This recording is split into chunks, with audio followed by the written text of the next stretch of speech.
स्वामी समर्थ. आपण आज बघणार आहोत 1 ते 2 वर्षाच्या मुलीची बेबी फ्रॉक. तिची पूर्ण लांबी आहे 15 ते 17 इंच आणि वरचा जो टॉप आहे तो 7 इंचाचा आहे. शोल्डर आहे 4 इंचाचा आणि आर्महोल आहे 3.5 इंचाचा. आपण गळ्याची रुंदी घेतली आहो 2 इंच आणि लेंथला घेतलं आपण 3 इंच आणि गोलाकार आकारात आर्महोल आणि गळ्याला आकार देऊन दिलं. आणि तिची जी कमर आहे ती आहे 20 इंच, चेस्ट पण आहे 20 इंच आणि आपण त्याला जसा आकृतीमध्ये दिसते त्याप्रमाणे आपण आखून घेतलं.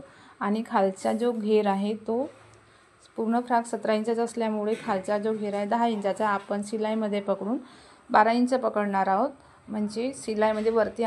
कमर घेर आहे 20 इंचाचा, त्यामुळे आपण प्लेटेचा जो घेर आहे खालचा तो आपण मिडी त्याला आपण 60 ते 80च्या याच्यामध्ये घेऊ, जसं आपल्याकडे कपडा अवेलेबल असेल तसं.